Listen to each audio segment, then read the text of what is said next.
परिचय।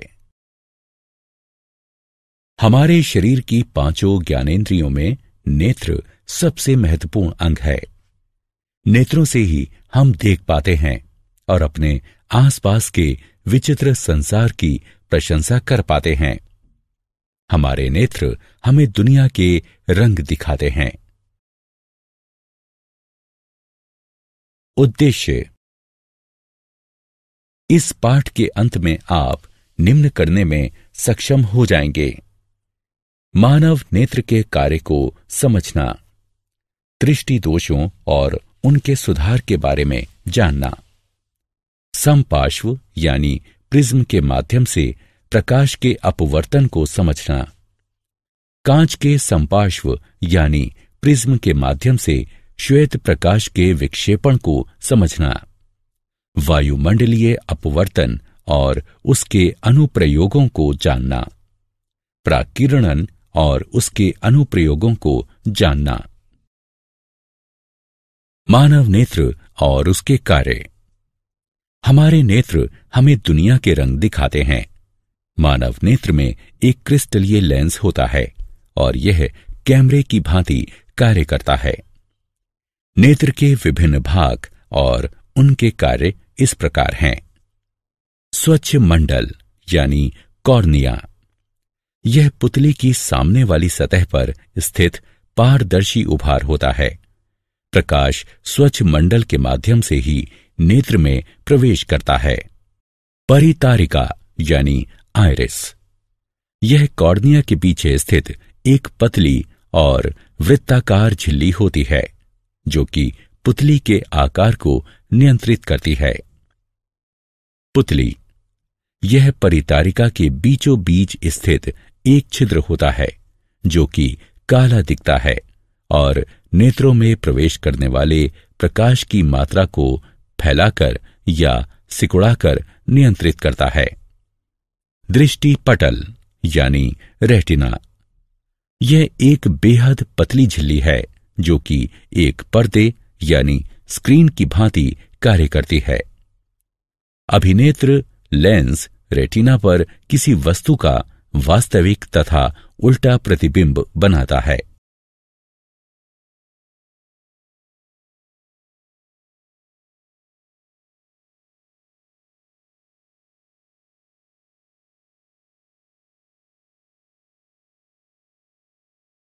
समंजन क्षमता। मानव नेत्र लेंस फोकस दूरी को बढ़ाने या घटाने में सक्षम होते हैं। इसे समायोजन की क्षमता कहते हैं। समंजन पक्षमाभी पेशियों यानी सिलेरी मसल्स की सहायता से प्राप्त किया जाता है। नेत्र के लेंस की फोकस दूरी को एक सीमा तक ही व्यवस्थित किया जा सकता है। दूर बिंदु, वह अधिकतम दूरी जहां तक हम किसी दूरस्थ वस्तु को स्पष्ट देख सकते हैं। किसी दूरस्थ वस्तु को स्पष्ट देखने के लिए पक्षमाभी पेशियां ढीली होकर नेत्र के लेंस को पतला कर देती हैं। निकट बिंदु, वह न्यूनतम दूरी जहां पर स्थित कोई वस्तु बिना किसी दबाव के स्पष्ट देखी जा सकती है। निकटस्थ वस्तु को स्पष्ट देखने के लिए पक्षमाभी पेशियां संकुचित होकर नेत्र के लेंस को मोटा कर देती हैं।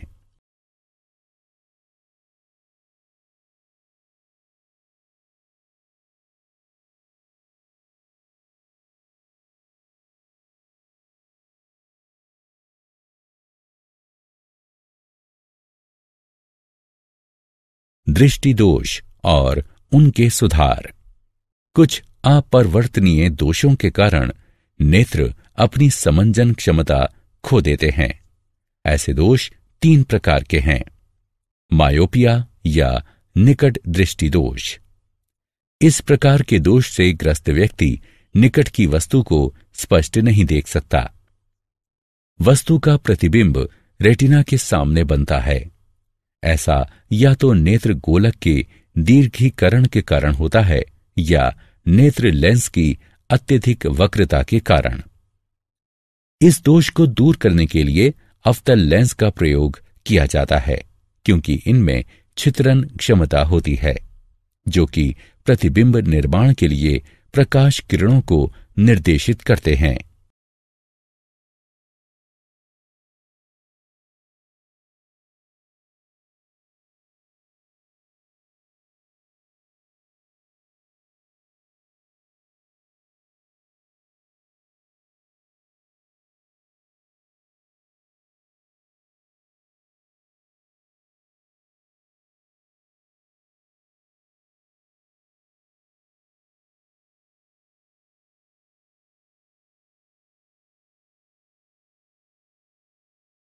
दीर्घ दृष्टि दोष और उसका सुधार। हाइपरमेट्रोपिया या दूरदृष्टि दोष। इस प्रकाश के दोष से ग्रस्त व्यक्ति दूरस्थ वस्तुओं को स्पष्ट नहीं देख पाता है। इसमें नेत्र लेंस के द्वारा प्रकाश किरणों का प्रतिबिंब रेटिना के पीछे बनाया जाता है।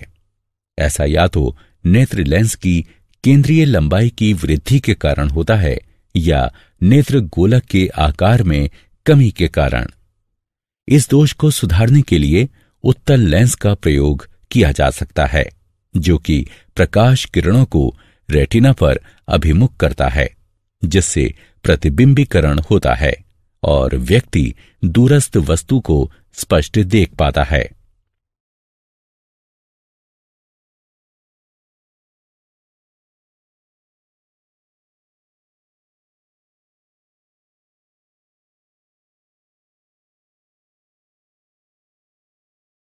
जरा दूरदृष्टिता और उसका सुधार। जरा दूरदृष्टिता यानी प्रेसबायोपिया। इस प्रकार के दोष से ग्रस्त व्यक्ति ना तो निकट की वस्तुओं को स्पष्ट देख पाता है और न ही दूर की वस्तुओं को। यह दोष बढ़ती आयु के साथ दुर्बल हो रही पक्षमाभी पेशियों और नेत्र लेंस के लचीलेपन में कमी के कारण होता है। इस दोष को दूर करने के लिए व्यक्ति को द्विकेंद्रीय लेंस धारण करने पड़ते हैं, जिनमें ऊपरी भाग में अवतल और निचले भाग में उत्तल लेंस होते हैं।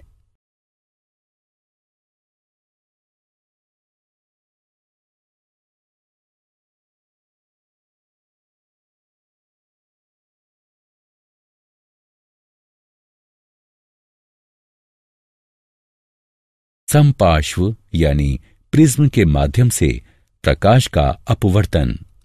एक माध्यम से दूसरे माध्यम की ओर यात्रा करते समय प्रकाश के झुकाव को अपवर्तन कहते हैं। इस खंड में हम समपार्श्व यानी प्रिज्म के माध्यम से प्रकाश के अपवर्तन की घटना पर चर्चा करेंगे। समपार्श्व यानी प्रिज्म दो त्रिकोणीय आधारों और तीन चौकोर तलों वाली ठोस आकृति है। प्रत्येक तल के मध्य का कोण समपार्श्व कोण कहलाता है। एक रंग के प्रकाश की किरण एक कांच के प्रिज्म पर आपतित होती है और अभिलंब की ओर मुड़कर हवा से कांच में प्रवेश करती है। इसके पश्चात सीधे गमन करते हुए यह अभिलंब से दूर कांच से हवा में प्रवेश करती है। आपतित किरण और अपवर्तित किरण एक कोण पर है, जो विचलन कोण कहलाता है। कांच के समपार्श्व के द्वारा श्वेत प्रकाश का विक्षेपण। अब हम इस पर चर्चा करेंगे कि यदि हम कांच के समपार्श्व पर श्वेत प्रकाश संयोजित करें तो क्या होगा। जब कांच के समपार्श्व यानी प्रिज्म पर श्वेत प्रकाश डाला जाता है तो यह 7 रंगों में विखंडित हो जाता है। बैगनी, गहरा नीला, नीला, हरा, पीला, नारंगी और लाल। इस घटना को श्वेत प्रकाश का विक्षेपण कहते हैं। विक्षेपण का कारण। श्वेत प्रकाश 7 विभिन्न आवृत्तियों पर आधारित होता है, जो कि एक भिन्न रंग के अनुरूप होती हैं। प्रत्येक रंग का विचलन कोण भिन्न होता है, जिसके कारण प्रत्येक रंग एक भिन्न कोण पर झुकता है और हमें रंगों का एक समूह दिखाई देता है, जिसे विबग्योर यानी इंद्रधनुष कहते हैं।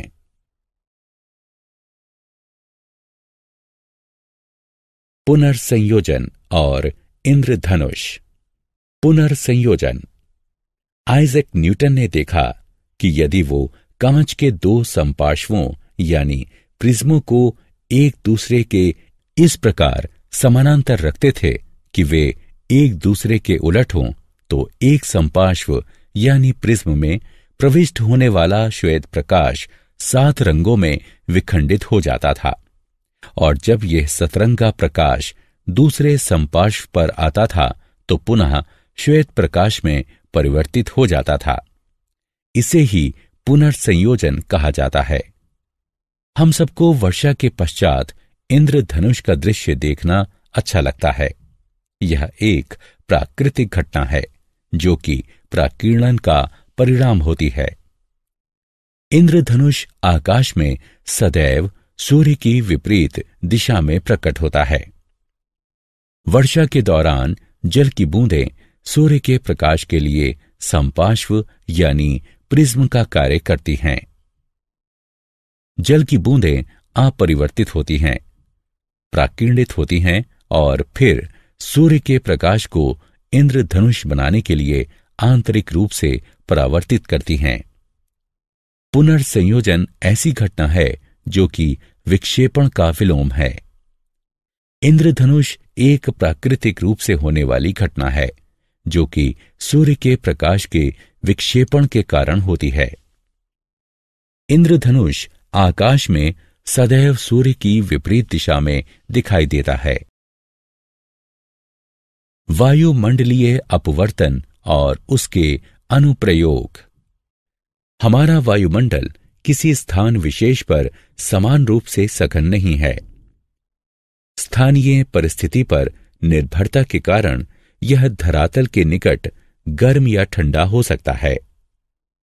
गर्म वायु ठंडी वायु की अपेक्षा हल्की होती है, अतः इसका अपवर्तनीय सूचकांक ठंडी वायु के अपवर्तनीय सूचकांक की अपेक्षा कम होता है। इसके कारण वायुमंडल में प्रवेश करने वाला सूर्य अथवा तारों का प्रकाश अपवर्तित होता है। इसे वायुमंडलीय अपवर्तन के नाम से जाना जाता है। तारों का टिमटिमाना वायुमंडलीय अपवर्तन का एक उदाहरण है। तारों से आ रहा प्रकाश जैसे ही वायुमंडल से होकर गुजरता है, तारे की वास्तविक स्थिति की अपेक्षा उसकी सामान्य और आभासी स्थिति दिखाई देती है। साथ ही वातावरण की गत्यात्मक प्रकृति के कारण तारे का प्रकाश अस्थिर भी होता रहता है और इसी कारण तारे टिमटिमाते हुए प्रतीत होते हैं।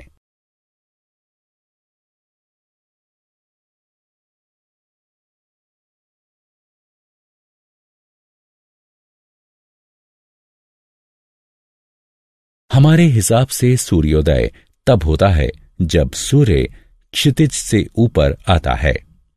जब सूर्य क्षितिज से नीचे होता है तब वायुमंडलीय परतों के घनत्व में अंतर के कारण सूर्य का प्रकाश वायुमंडल में प्रविष्ट होते हुए अपवर्तित होता है। इसके कारण सूर्य क्षितिज के ऊपर दिखाई देता है और सूर्य के वास्तव में क्षितिज पर पहुंचने से 2 मिनट पूर्व हम सूर्योदय देखते हैं।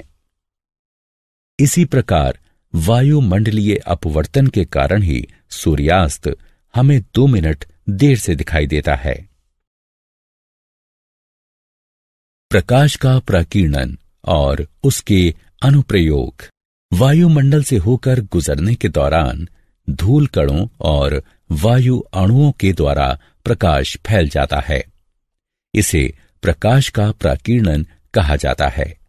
प्राकीर्णित प्रकाश का रंग प्राकीर्णित हो रहे अणुओं के आकार पर निर्भर करता है। टिंडल प्रभाव। जब प्रकाश किसी कलीलीय घोल पर डाला जाता है तो वह कलीलीय कणों के द्वारा प्राकीर्णित हो जाता है और इस कारण प्रकाश पथ दिखाई देने लगता है। इसे टिंडल प्रभाव कहते हैं। जैसे किसी अंधेरे कमरे में जब एक छिद्र बनाया जाता है और प्रकाश को उसमें से गुजारा जाता है, तब हम प्रकाश पथ और धूल के उन कणों को स्पष्टता देख पाते हैं जिन्हें साधारण परिस्थितियों में वायु में नहीं देखा जा सकता।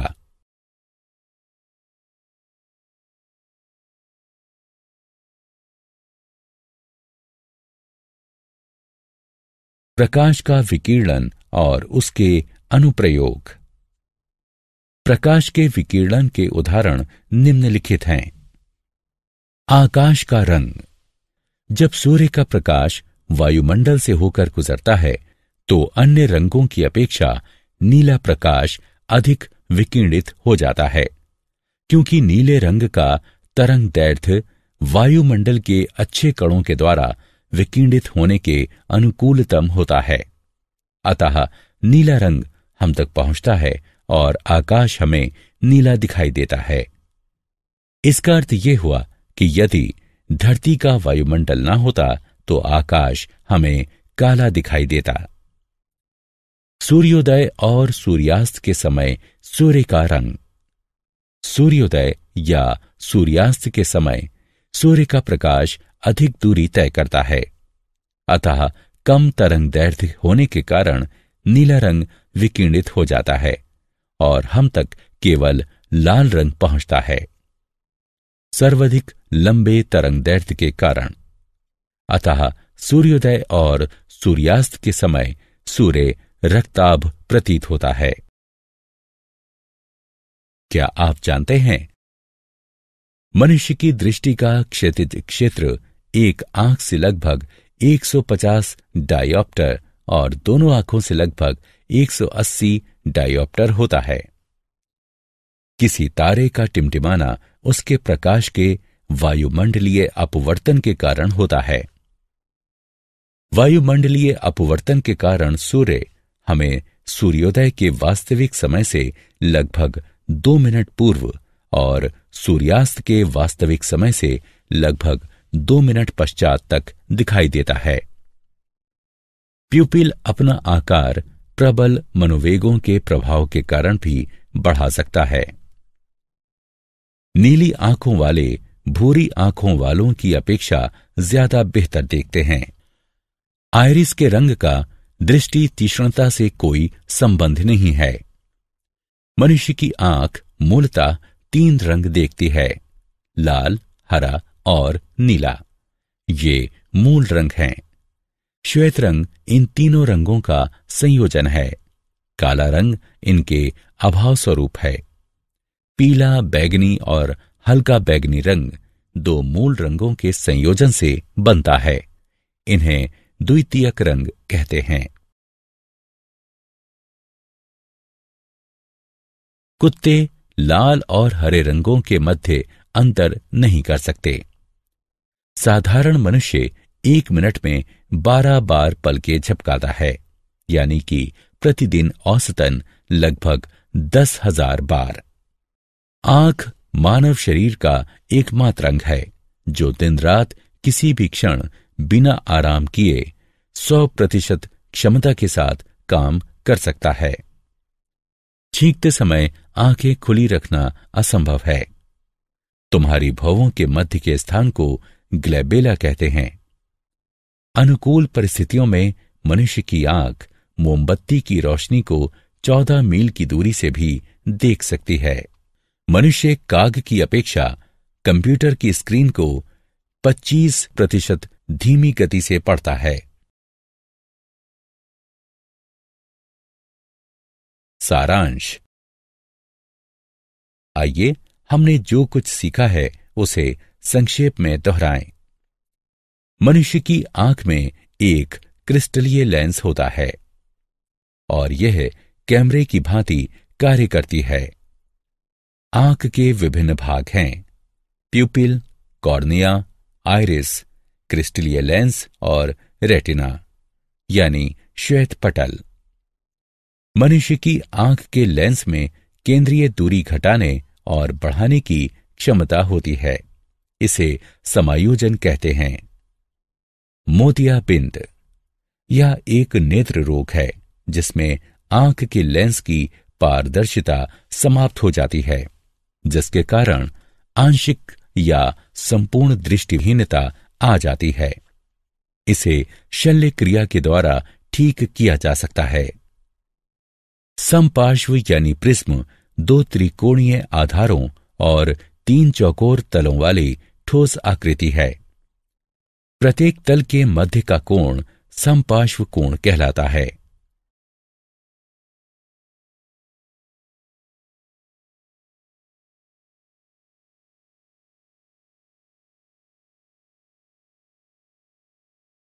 जब कांच के समपार्श्व यानी प्रिज्म पर श्वेत प्रकाश डाला जाता है तो ये 7 रंगों में विखंडित हो जाता है।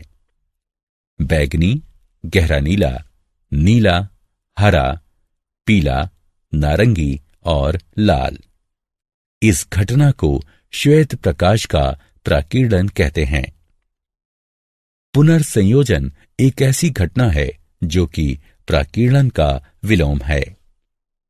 प्रकाश का अपवर्तन। जब प्रकाश वायुमंडल की विभिन्न परतों से होकर गुजरता है तो वायुमंडलीय अपवर्तन कहलाता है। टिंडल प्रभाव। जब प्रकाश किसी कलीलीय घोल पर डाला जाता है तो वो कलीलीय कणों के द्वारा प्राकीर्णित हो जाता है और इस कारण प्रकाश पथ दिखाई देने लगता है। प्राकीर्णन। जब प्रकाश वायुमंडल से होकर गुजरता है तो ये धूल कणों और अन्य वायु कणों के द्वारा फैल जाता है।